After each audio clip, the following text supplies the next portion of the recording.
Okay, आज हम करेंगे पावर मिल 2021।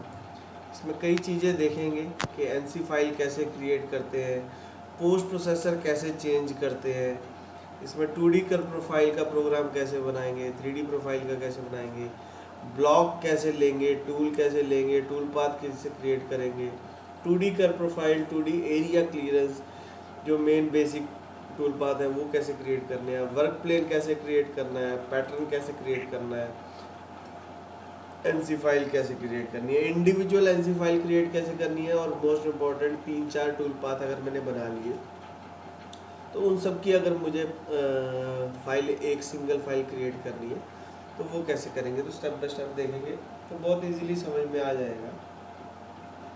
मैं अपनी हर एक वीडियो में एक बात सबको बताता हूँ कि वीडियो देखने का बेस्ट तरीका है कि साथ साथ कंप्यूटर खोल लो और जैसे जैसे मैं यहाँ पे कर रहा हूँ वैसे वैसे करोगे तभी समझ में आएगा। कई बार लोग क्या करते हैं, वीडियो देखते हैं और सोचते हैं बाद में मैं कर लूँगा, तो बाद में नहीं होगा, साथ साथ ही करना पड़ेगा। अगर मॉडल प्रैक्टिस करने के लिए चाहिए तो ज्वाइन करो चैनल को हमारे, और मैं आपको ये मेल कर दूँगा मॉडल, कोई दिक्कत वाली बात नहीं है। ठीक है, तो सबसे पहला काम जो हमारे को चाहिए होता है वो चाहिए होता है ब्लॉक। तो जैसे ही मैं ब्लॉक क्रिएट करता हूँ तो यहाँ पे कैलकुलेट का बटन आता है, तो ये ब्लॉक देखो कैलकुलेट होगा। अब अगर मैं इसको साइड व्यू से दिखाऊँ, या ये देखो ये इधर से ज़्यादा हुआ है, इधर से भी ज़्यादा हुआ है, इधर से भी ज़्यादा हुआ है, और अगर मैं इसको साइड व्यू से दिखाऊँ तो यहाँ पे भी ये ज़्यादा हो गया। क्यों हो गया? क्योंकि यहाँ पे वैल्यू भर रखी है एक्स्ट्रा। अगर इसको ज़ीरो करके कैलकुलेट करेंगे तो ये पूरा पूरा ऑब्जेक्ट के साइज़ के हिसाब से बनेगा। ठीक है, तो ये चारों साइडों से बराबर बन गया। अगर मुझे एक्स्ट्रा चाहिए तो मैं यहाँ पे वैल्यू भर सकता हूँ कि मुझे 6 mm एक्स्ट्रा चाहिए। अभी जो भी हम काम कर रहे हैं वो मिलीमीटर में हो रहा है, तो इसलिए ये 6 mm सारी साइड से बढ़ गया। इसको ज़ीरो कर देंगे और फिर कैलकुलेट कर देंगे तो उसके हिसाब से क्रिएट होगा। अगर मैं यहाँ पे वैल्यू भर देता हूँ और यहाँ 8 की जगह पे 10 कर देता हूँ तो ये Z की डायरेक्शन में 10 हो जाएगा। अगर मैं यहाँ पे 5 कर दूँगा तो ये 5 mm थिकनेस हो जाएगा। तो पावर मिल में स्टॉक का बहुत इंपॉर्टेंट रोल है ये ब्लॉक का, कि जहाँ पे ब्लॉक होगा वहीं पे टूल पाथ क्रिएट होगा। और अगर मैंने ब्लॉक जो है बड़ा बना दिया तो ये जो टूल पाथ क्रिएट होंगे वो यहाँ से क्रिएट होने शुरू होंगे। ठीक है, तो बेस्ट तरीका क्या होता है, इसकी हाइट देख लो, यहाँ पे कर्सर लेके जाएंगे तो यहाँ पे नज़र आएगा, देखो यहाँ पे, तो ये 8.255 है, तो हम यहाँ पे वैल्यू भर सकते हैं 8.255, तो ये एग्जैक्ट उसकी हाइट के बराबर हो गया। अब हमने ब्लॉक तो बना लिया, बट एक छोटी सी प्रॉब्लम क्या है इस मॉडल में कि मेरा कोऑर्डिनेट सिस्टम जो है वो नीचे पड़ा हुआ है। तो जब मैं मेरे पास ब्लॉक होगा चौरस, ये ब्लॉक हम सपोज करो बाज़ार से लेके आए, तो इसका जो 0 पॉइंट है नीचे चला गया, तो वहाँ पे मैं टचिंग कैसे कराऊंगा मशीन के ऊपर, तो वो एक प्रॉब्लम आएगी। तो उसके लिए क्या करेंगे, हम वर्क प्लेन को ही इसके ऊपर रख लेंगे। तो ये मेरे से बहुत सारे लोग क्वेश्चन पूछते हैं कि हम ब्लॉक वर्क प्लेन को कैसे सेटिंग करें। ठीक है, तो उसी का जवाब देने की कोशिश कर रहा हूँ मैं कि वर्क प्लेन पे क्लिक करो, यहाँ पे ऑप्शन है work plane position using block. तो अभी जो ब्लॉक ये जो कोऑर्डिनेट सिस्टम पड़ा है कहीं और पड़ा है, हमने कहा कि हमारे को इसके सेंटर में रखना है। तो देखो एक्स भी और वाई भी और जेड भी वहाँ आ गया, पर इस अब ज़ीरो तो ये हो गया। ठीक है, पर प्रॉब्लम क्या है कि जैसे ही मैं इस वर्क प्लेन को एक्टिव करूँगा, ठीक है, तो देखो मेरा ब्लॉक जो है हिल गया। तो यानी कि हम इसका मतलब ये हुआ कि जो ब्लॉक बनता है वो वर्क प्लेन के अकॉर्डिंग बनता है, तो इसलिए मुझे ब्लॉक को फिर से कैलकुलेट करना पड़ेगा। ठीक है, तो अब देखो यहाँ पे वैल्यू चेंज हो गई, ये 0 हो गया और ये -8.255 हो गया।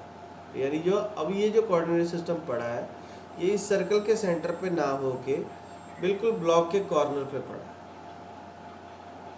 ठीक है, कई बार हमारे को CC दिया होता है, सेंटर टू सेंटर डिस्टेंस दिया होता है, तो उस केस में हम क्या करेंगे, हम एक नया वर्क प्लेन क्रिएट करेंगे, work plane by 3 arc point. तो 3 आर्क पॉइंट में मैं कोई भी आर्क के 3 पॉइंट सेलेक्ट करूंगा, कोई भी 3 पॉइंट, तो उसके अकॉर्डिंग मेरे पास वर्क प्लेन आने लग जाएगा। तो इसको कर दो एक्सेप्ट।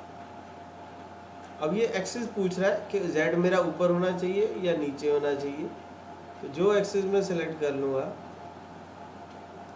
उसके अकॉर्डिंग जो है मेरा वर्क प्लेन आ गया। पर ये जो वर्क प्लेन है इसमें z की डायरेक्शन देखो चेंज हो गई, x इधर है, इसको मैं हाइड कर देता हूँ, इसको भी हाइड कर देता हूँ, इसको भी हाइड कर देता हूँ, और यहाँ से व्यू में जाके इसको भी हाइड कर देता हूँ पुराने वाले को। अभी देखो इसमें तो z ऊपर है, पर इसमें जो z है वो अलग डायरेक्शन में आ रहा है ना। तो यहाँ पे हमारे पास वर्क प्लेन की ऑप्शन होती है, इस वर्क प्लेन में ट्रांसफॉर्म है। यहाँ पे देखो जो हमने वहाँ पे वर्क प्लेन देखे वो सब यहाँ पे भी है, यहाँ पे मॉडल भी है, यहाँ पे कर्व स्टॉक भी है, मशीन टूल भी है, होल फीचर भी है, टूल पाथ एडिट भी है। तो सब चीज़ें, जो चीज़ें हमें यहाँ पे नज़र आ रही हैं वो चीज़ें हमारे को यहाँ पे भी नज़र आ रही हैं।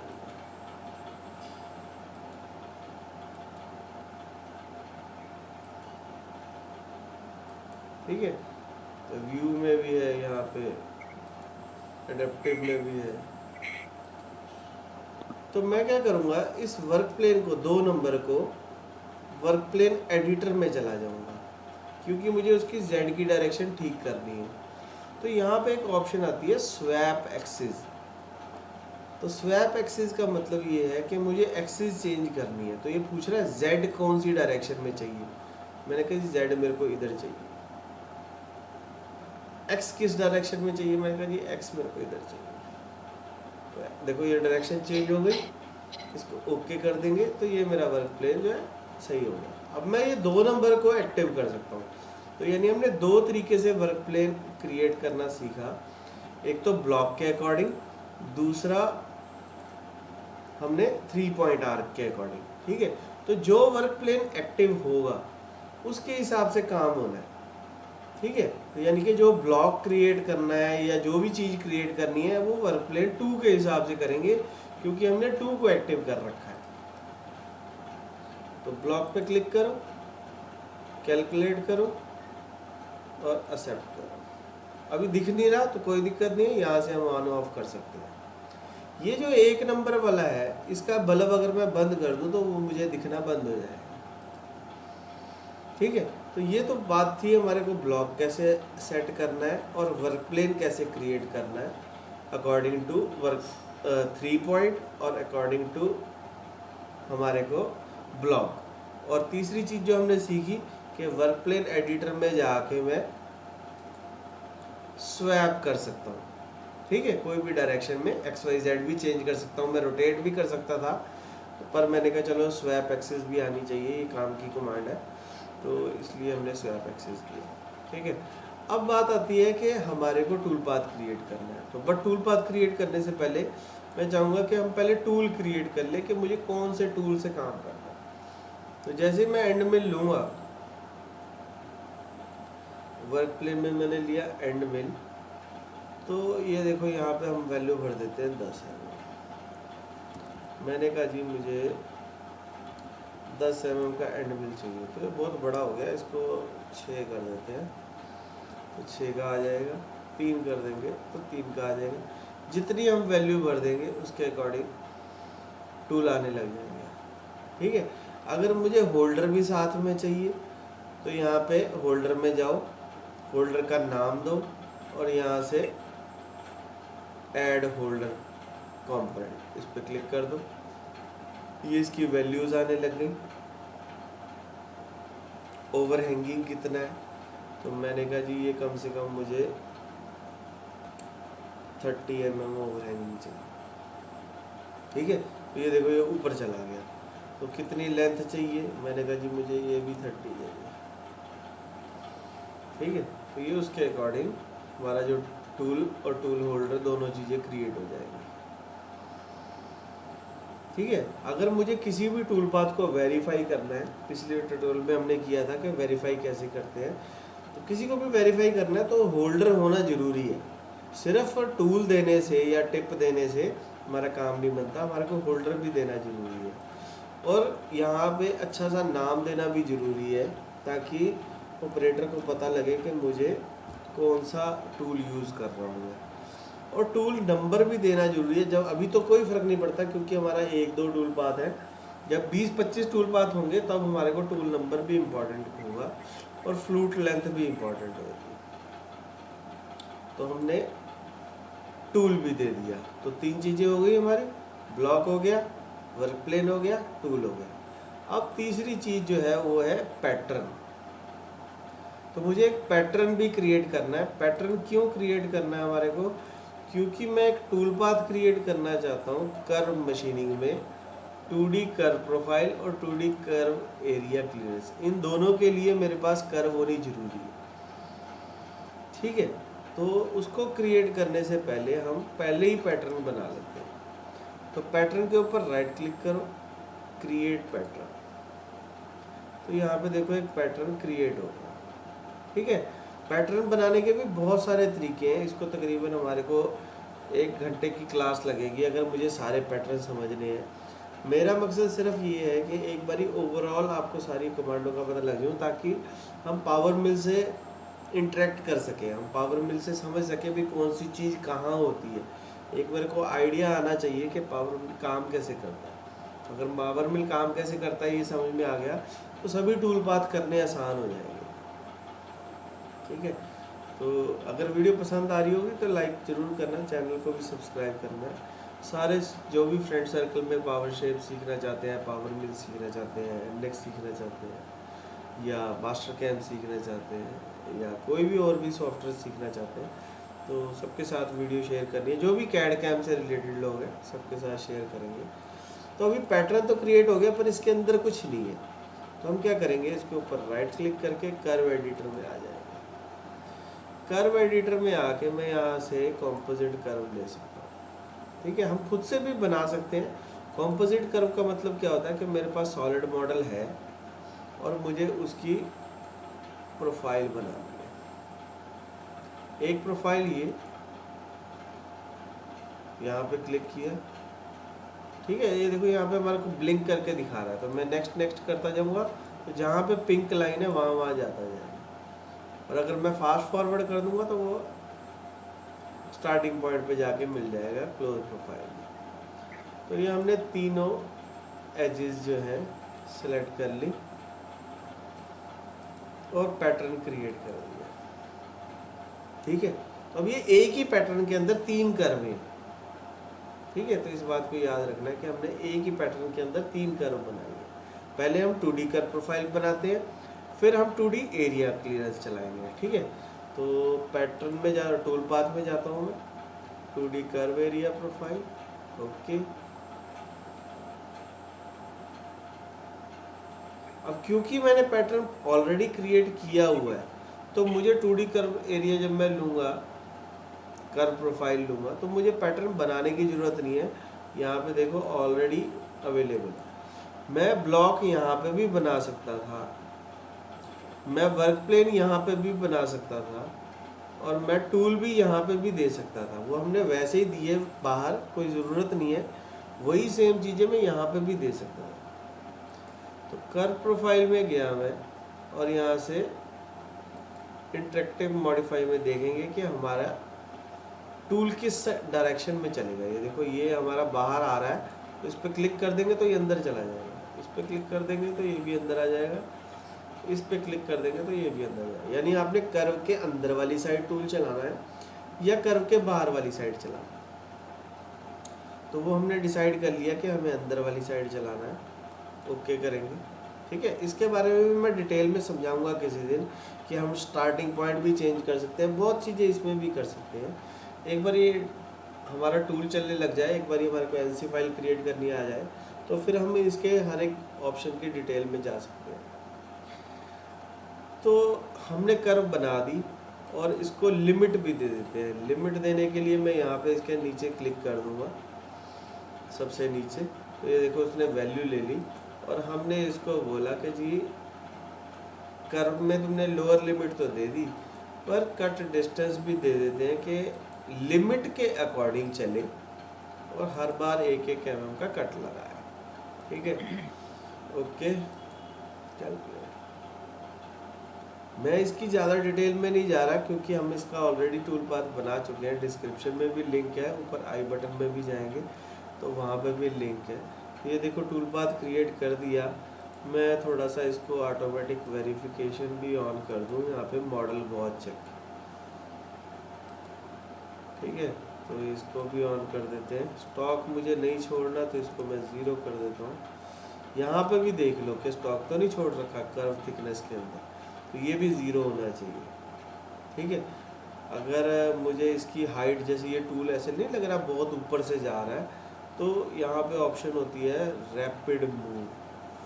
तो रैपिड मूव में जाके यहाँ पे कैलकुलेट दबाएंगे तो ये अपने आप देखो यहाँ पे वैल्यू जो है चेंज हो गई। ठीक है, तो वो मॉडल के हिसाब से उसने कैलकुलेट कर लिया। स्टार्टिंग पॉइंट कहाँ पे होना चाहिए वो भी हम डिटेल में कर चुके हैं, इसलिए मैं ज़्यादा इस पर फोकस नहीं कर रहा। जो जो काम की चीज़ है उसको सिलेक्ट करके मैं कैलकुलेट करवा रहा हूँ। तो ये मेरा एक टूल पाथ क्रिएट हो गया जो सिर्फ प्रोफाइल के ऊपर कर्व के ऊपर चलता है। ठीक है, मॉडल को हाइड करके देख सकते हैं, ये मेरा टूल पाथ क्रिएट हो गया। ठीक है, वेरीफाई करेंगे बाद में, वेरीफाई करके भी दिखाऊंगा मैं, सिमुलेट करके भी दिखाऊंगा, पर वो बाद में करेंगे। अभी हम टाइम बचाने के लिए जल्दी से ये देखो यहाँ पे एक टूल पाथ क्रिएट हो गया। ये टिक भी लगा हुआ आ गया क्योंकि हमने उसके अंदर मॉडल गॉज चेकिस को ऑन कर दिया था। ठीक है, इसके ऊपर राइट क्लिक करके मैं यहाँ से इसके स्टैटिस्टिक्स देख सकता हूँ कि ये टूल कितनी बार लिफ्ट हो रहा है, इसको टोटल टाइम कितना लग रहा है, सब चीज़ें हैं यहाँ पे। रैपिड में टाइम कितना लग रहा है। ठीक है, मैं थोड़ा जल्दी कर रहा हूँ। जब वीडियो आप देख रहे होगे उस टाइम इसको पॉज करके ये सारे अक्षर पढ़ने हैं कि यहाँ क्या लिखा हुआ। ठीक है, तो बहुत इजीली समझ में आ जाएगा कि हमारे को टूल पाथ को कितना टाइम लगने वाला है, कितनी बार टूल लिफ्ट करेगा, सब कुछ अवेलेबल है यहाँ पे। और यहाँ से मैं इसके टूल पाथ के ऊपर क्लिक करके यहाँ से वेरीफाई भी कर सकता हूँ टूल पाथ को, ताकि हमारे को ये पता लगे। हमारे को स्प्लिट नहीं करना, याद रखना है इस बात को। स्प्लिट कब करना है वो भी मैं बताऊंगा, बट फिलहाल अभी तक कुछ दिन हम इसको बंद ही रखेंगे। अप्लाई करते हैं, यहाँ पे लिखा हुआ आ गया नो कोलिजन फाउंड, तो यानी कि हमारा कोई भी कोलिजन नहीं हो रहा, तो बहुत बढ़िया बन गया। ये देखो ब्लू टिक भी आ गया। ब्लू टिक का मतलब है कि हमारा कहीं पे कोलिजन नहीं हो रहा। ठीक है, इतना काम होने के बाद हम एक और टूल पाथ क्रिएट करते हैं। अब हम क्रिएट करेंगे 2D कर्व एरिया क्लियरेंस। तो 2D कर्व एरिया क्लियरेंस में हमारे को सेम पैटर्न चाहिए कि हम नया पैटर्न नहीं बनाएंगे, हम इसी पैटर्न को दोबारा से भी यूज़ कर सकते हैं। देखो उसने अपने आप पिक कर लिया 1 नंबर और ये ग्रीन शेड भी कर दिया। अगर ये ग्रीन शेड ना हो तो इसका भी मतलब ये है कि हमारे कुछ पैटर्न में प्रॉब्लम है। पर कर्व एरिया क्लियरेंस में एक बात याद रखनी है कि जो हमारा पैटर्न है वो क्लोज बाउंड्री होना चाहिए, ओपन प्रोफाइल नहीं होना चाहिए, क्लोज बाउंड्री होना चाहिए। अलग अलग स्टाइल से हम कर्व एरिया क्लियरेंस कर सकते हैं। ऑफसेट है, वर्टेक्स है, इसके बारे में भी देखेंगे। कर्व एरिया क्लियरेंस यानी कि जो हमने कर्व सेलेक्ट की है उसका पूरे के पूरे एरिया को कट करना चाहते हैं। ठीक है, डेप्थ हमने लोअर लिमिट दे रखी है। कट डिस्टेंस में हमने उसको कहा रखा है कि स्टेप डाउन 1-1 mm का करना है। क्योंकि हमने यहाँ पे रास्टर किया हुआ है तो ये देखो यहाँ पे भी रास्टर की ऑप्शन आ रही है, और रास्टर में हम एंगल दे सकते हैं। मशीन ऑल रास्टर करना है, अगर मुझे किसी फिक्स डायरेक्शन में चलाना है तो मैं एंगल दे सकता हूँ। फिलहाल मैं इसके साथ नहीं छेड़ रहा है इसको, सिर्फ हमने इसकी कर्व सेलेक्ट की और एरिया हमारे को दिखा रहा है वो कौन सी में कटना है। स्टेप ओवर कितना है, तो ये 5 mm है। क्यों 5 mm बहुत ज़्यादा हो गया, क्योंकि 3 mm का तो हमारा टूल है, तो हम 5 mm नहीं दे सकते। टूल के डाई का 40 to 45% हम दे सकते हैं। तो यानी कि मैं यहाँ पे 5 नहीं भर सकता किसी भी हाल में, यहाँ पे मुझे 1 mm भर देता हूँ। ठीक है, सिर्फ प्रैक्टिस के लिए हमने अच्छे से समझ में आ जाए इसलिए यहाँ पे वैल्यू भर रही है। आप अपनी मर्जी से सोच समझ के भर सकते हो, मटेरियल के अकॉर्डिंग, टूल के अकॉर्डिंग, कितना मटेरियल काटना है उसके अकॉर्डिंग। बहुत सारे फैक्टर होते हैं, मटेरियल कैसा है, सॉफ्ट है, हार्ड है, टूल कैसा है, मशीन की कंडीशन कैसी है, बहुत सारे मैटर होते हैं ये वैल्यू भरने के, तो वो उसके हिसाब से भर सकते हैं। सेम पैरामीटर यहाँ पे फीड स्पीड भी होती है, तो सेम चीज़ उसके साथ भी अप्लाई होती है कि आपको स्पिंडल स्पीड कितनी रखनी है, फिटिंग फीड, बहुत सारे फैक्टर हैं जैसे मॉडल हो गया, स्टॉक हो गया, टूल हो गया, मशीन की कंडीशन। कई बार तो ये भी सोचना होता है कि ऑपरेटर कौन सा है। ऐसा तो नहीं है कि हम ऐसे 1500 भर दिया और वो रात को 1:30 बजे प्रोग्राम ख़त्म हो गया, अब अगला उसको लगाना नहीं आ रहा। ठीक है नहीं, तो उसकी कंडीशन के देख के भी हमारे को भरना है कि रात को वो 1:30 बजे मुझे फ़ोन करके ये ना पूछे कि क्या वैल्यू भरूँ। तो ऑपरेटर का भी ख्याल रखना है, कंपनी का भी ख्याल रखना है, मालिकों का भी ख्याल रखना है कि आपको सारी चीज़ें मैटर करके थोड़ा सा सोच समझ के वैल्यूज़ भरनी है। ठीक है, तो इसको भी कर देते हैं कैलकुलेट, ताकि हमारा मोटा मोटा मटेरियल जो है कटिंग हो जाए एरिया के थ्रू। ठीक है, तो ये देखो ये हमारा कटिंग जो है हो गई। पर इसमें प्रॉब्लम क्या हो रही है, प्रॉब्लम ये हो रही है कि ये टूल जो है हमारा बहुत ज़्यादा ऊपर लिफ्ट कर रहा है, बार बार ऊपर जा रहा है। वो क्यों जा रहा है, क्योंकि यहाँ पे हमने जो कटिंग की है वो क्लिम्ब डायरेक्शन में की है। इसको हम कर देंगे एनी, यानी क्लॉकवाइज भी कटिंग कर, एंटी क्लॉकवाइज भी कटिंग कर। ठीक है, तो वो किसी भी डायरेक्शन में जाओ तो वहाँ पे कटिंग होनी चाहिए। तो इसको कर देते हैं ओके।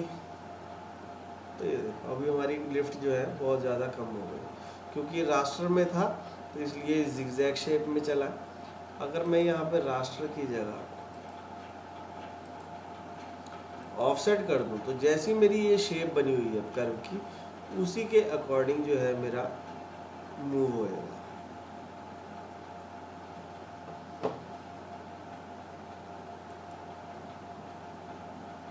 ठीक है, तो ये देखो शेप जो है आपको कौन सी लेनी है वो आप चूज कर सकते हैं अकॉर्डिंग टू अब हमारी प्रोफाइल कैसी है। ठीक है, तो ये देखो ये ऑफसेट वाला है, इसको हर बार ना एडिट करना पड़ता है। अगर ये वाला बटन दबा देंगे तो नई कॉपी बन जाएगी। बना दूं कॉपी एक नई, ये देखो मैं बनाता हूँ। अभी ये 2 नंबर चल रहा है, ठीक है, 2 नंबर में ऑफसेट है, तो मैंने कहा जी एक और टूल पाथ चाहिए मुझे, इसी टूल पाथ की कॉपी।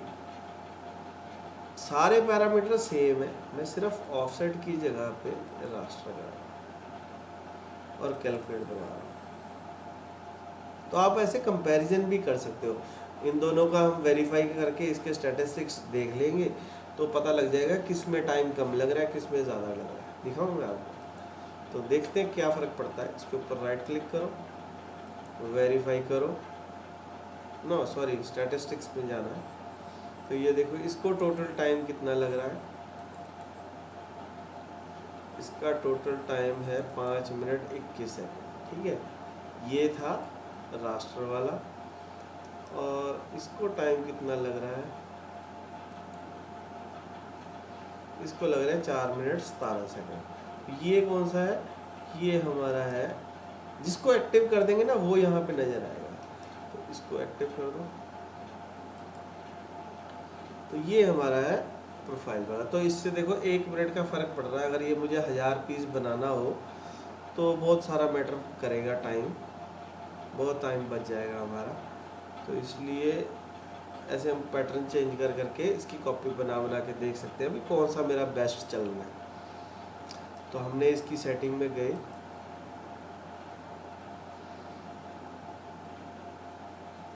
ठीक है, और इसकी सेटिंग में जाके हमने तीसरा एक और भी है उसको भी करके देख लेते हैं। इसकी एक कॉपी बनाई, तो ये देखो एक कॉपी और बन गई। तो अब हम रास्टर की जगह वर्टेक्स करके देख सकते हैं।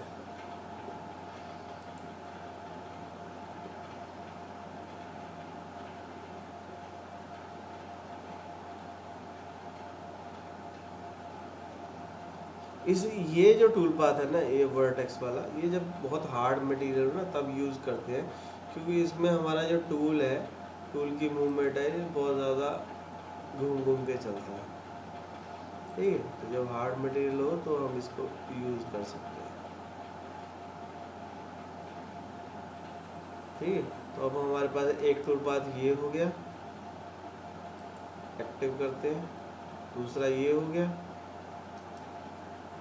एक्टिव करते हैं। तीसरा ये हो गया, और चौथा ये हो गया। ठीक है, अब बहुत इंपॉर्टेंट बात जो मैं बताने वाला हूँ, इनको भी वेरीफाई कर सकते हैं, सेम प्रोसेस है, राइट क्लिक करो, वेरीफाई करो, तो ये भी ब्लू हो जाएंगे, कोई दिक्कत नहीं है।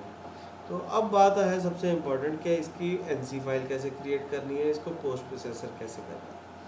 तो किसी भी एक टूल पाथ के ऊपर मैं राइट क्लिक करता हूँ, और यहाँ पे ऑप्शन है क्रिएट इंडिविजुअल एनसी फाइल।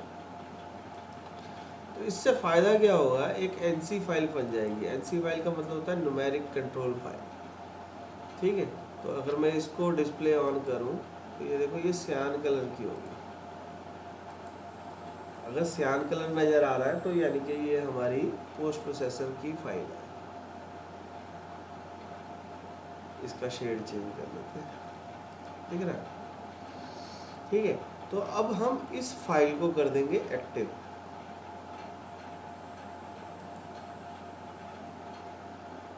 ठीक है, इसको कर दिया हमने एक्टिव, और एक्टिव करने के बाद मैं यहाँ पे गया इसकी सेटिंग के अंदर, एनसी प्रोग्राम की सेटिंग के अंदर गया मैं। तो यहाँ पे ये देखो, ये टूल पाथ मेरा 1 नंबर टूल पाथ आ रहा है। ठीक है, बाकी के नहीं आ रहे, सिर्फ 1 नंबर आ रहा है। ये फाइल सेव कहाँ करनी है, हमारे को आउटपुट फाइल कहाँ पे सेव करनी है, तो मेरे को एक सही जगह पे ज़रूर पता होना चाहिए कि मुझे फाइल कहाँ सेव करनी है। तो मैं एक फोल्डर बना लेता हूँ। ठीक है, और इस फोल्डर के अंदर इसका नाम दे देते हैं A1। ये देखो .tab फाइल बनेगी। ठीक है, .tap। तो ये TAP कहाँ से चेंज होगा वो भी दिखाता हूँ मैं। अगर इसकी सेटिंग में जाऊँगा, ये भी मेरे से लोग बहुत सारे क्वेश्चन पूछते हैं कि मुझे टैब फाइल नहीं बनानी, मुझे एनसी फाइल बनानी है, या मुझे टेक्स्ट फाइल बनानी है, या मुझे कोई और फाइल बनानी है। तो यहाँ पे ऑप्शन फाइल में टेक्स्ट की एक्सटेंशन लिख दो, जो भी फाइल बनानी है वो यहाँ पे लिख दो, तो वो सेम फाइल बनेगी। ठीक है, मैं चेंज नहीं कर रहा, हमारे को चाहिए मशीन ऑपरेशन फाइल। अब पावर मिल को नहीं पता कि हमारे पास कौन सा टूल पाथ है और कौन सी मशीन है, तो पावर मिल को कैसे पता लगेगा कि हमारे पास कौन सी मशीन है, उसको बोलते हैं मशीन ऑपरेशन फाइल, या कई लोग बोलते हैं पोस्ट प्रोसेसर। ठीक है, तो ये पोस्ट प्रोसेसर हमारे को कहाँ से मिलेगा, इसके अंदर बाय डिफ़ॉल्ट बहुत सारे पोस्ट प्रोसेसर होते हैं। एक ये फानुक है, एक ये मित्सुबिशी है, ये दो हमारे को फ़िलहाल दिखा रहा है।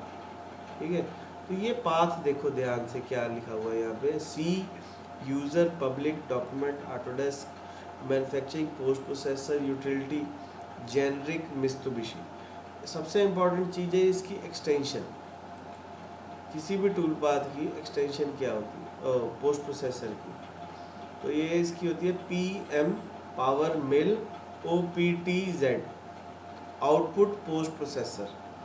ठीक है, तो ये एक्सटेंशन होनी ज़रूरी है।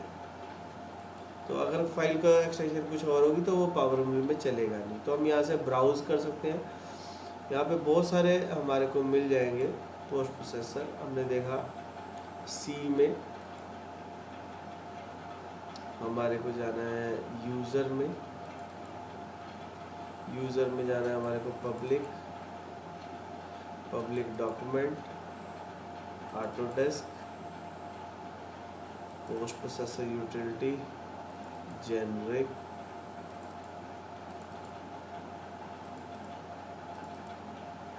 तो यहाँ पे देखो हास का भी पड़ा है, बहुत सारे पड़े हैं, फेडल का भी पड़ा है, सीमेंस का भी पड़ा है। तो जो भी आपको पोस्ट प्रोसेसर चाहिए आप वो वाली फाइल उसकी पिक कर सकते हो।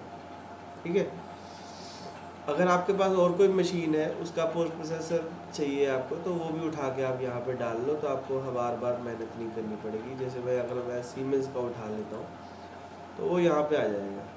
ठीक है, तो अब आपको कौन सा चाहिए वो आप अपनी मर्जी से सिलेक्ट कर सकते हैं। तो मैंने कहा जी मुझे फानुक का चाहिए या मित्सुबिशी का चाहिए, मैंने कहा जी मित्सुबिशी का चाहिए, एक्सेप्ट करते हैं और इसको कर देंगे राइट।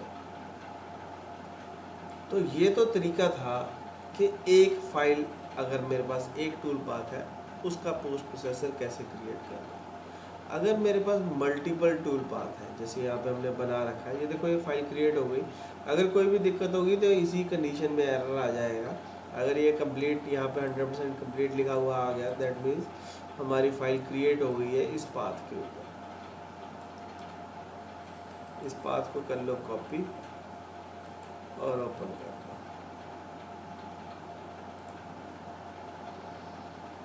ठीक है, ये फाइल खोल के देख सकते हैं आप।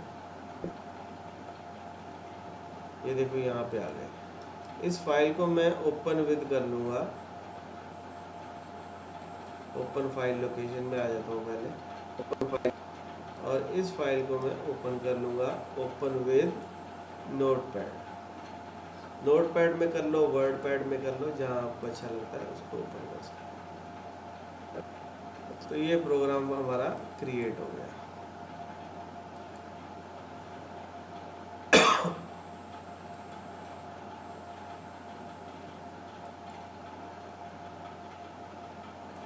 ये फाइल हमारी जो है क्रिएट हो चुकी है, बट ये अभी सिंगल प्रोग्राम है,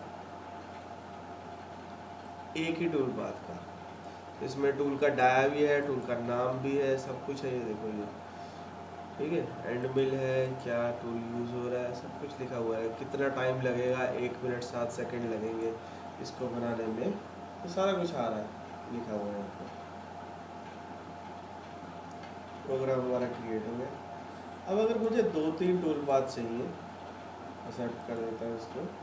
अगर मुझे 2-3 टूल पाथ चाहिए, ये सारे मुझे एक ही में प्रोग्राम बनाना है, ठीक है। वैसे तो अलग अलग बनाना चाहिए, पर कई बार ये हमारे को एक अलग अलग की बजाय एक ही में डालना। अगर अलग अलग चाहिए तो इस हर एक के ऊपर क्लिक करके क्रिएट इंडिविजुअल प्रोग्राम और वैसे ही राइट कर दो सेम तरीके से।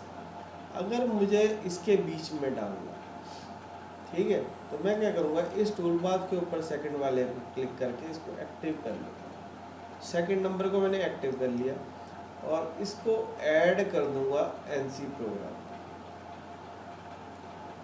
एनसी प्रोग्राम में ऐड तब होगा जब हमारी कोई एनसी फाइल एक्टिव होगी, तो उसको भी एक्टिव करना ज़रूरी है कि किस एनसी फाइल में इस टूल पाथ को डालना। इस टूल पाथ को एनसी प्रोग्राम में डालना, इसको भी एक्टिव कर लेता हूँ। एनसी फाइल को भी एक्टिव कर लेता हूँ, एक्टिव है ऑलरेडी, और इस टूल पाथ को मैं ऐड कर दूंगा एनसी प्रोग्राम में, तो ये भी इसमें ऐड हो गया। इसको एक्टिव कर लो और इसको भी ऐड कर दो एनसी प्रोग्राम, तो अभी तीनों इसमें ऐड हो गए। अगर मैं इसके ऊपर राइट क्लिक करके इसकी सेटिंग में जाके देखूँ तो अब देखो यहाँ पे हमारे पास चारों टूल पाथ आ गए, एक ऑलरेडी था, 3 हमने और ऐड कर दिए, ठीक है। तो कंट्रोल दबा के या शिफ्ट दबा के इन चारों को सिलेक्ट कर लो और उसके बाद फाइल का नाम हम थोड़ा सा चेंज कर देते हैं, ठीक है। वैसे तो सिलेक्ट करने की भी ज़रूरत नहीं है, ऑलरेडी सिलेक्टेड है ये, तो इसको बस हम राइट कर देंगे और ये तीनों टूल पाथों का, चारों टूल पाथों का सॉरी, प्रोग्राम जो है एक सिंगल फाइल के अंदर आ जाएगा।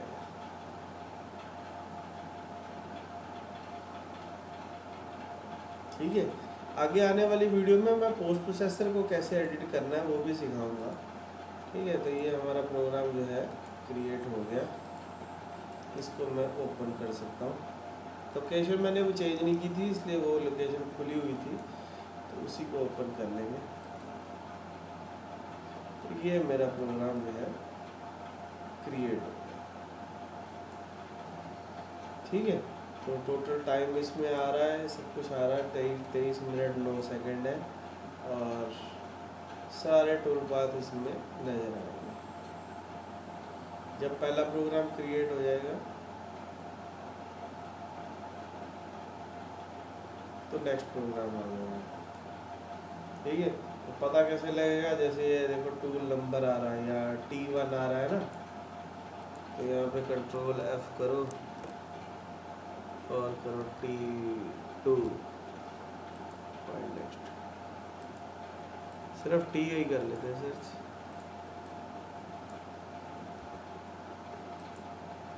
ठीक है, तो ये देखो ये टूल पाथ एंड हो गया पहला, फिर ये दूसरा शुरू हो गया, तो दूसरा एंड हो गया, ये तीसरा शुरू हो गया, तीसरा एंड हो गया, चौथा शुरू हो गया, ठीक है, ये चौथा एंड हो गया। तो ऐसे हम सारे टूल पाथ देख सकते हैं। ठीक है, मेरे ख्याल से काफ़ी चीज़ें समझ में आ चुकी होंगी कि हमारे को मॉडल कैसे क्रिएट करना है, एरिया मिल कैसे क्रिएट करना है, और एनसी फाइल कैसे क्रिएट करनी है। ठीक है, तो स्टेप बाय स्टेप सारी वीडियो देखनी है, 2-3 बार देखेंगे, साथ साथ खुद से करके देखेंगे तो काफ़ी चीज़ें समझ में आ जाएंगी। कुछ चीज़ें और भी है, जैसे स्टॉक मॉडल कैसे क्रिएट करना है, मैक्रो कैसे क्रिएट करना है, ठीक है, पैटर्न या बाउंड्री या बहुत सारी चीज़ें हैं। ठीक है, तो स्टेप बाय स्टेप सारे ट्यूटोरियल देखेंगे तो समझ में आ जाएगा। कोई दिक्कत हो तो कमेंट बॉक्स में लिखना है। अगर वीडियो पसंद आई और रेगुलर ट्रेनिंग चाहिए तो चैनल को ज्वाइन कर लेना, और अगर कोई ज़्यादा दिक्कत आ रही है तो व्हाट्सअप करो मेरे को, डिस्क्रिप्शन में मेरा नंबर दे रखा है। बाकी वीडियो को लाइक ज़रूर करके जाना।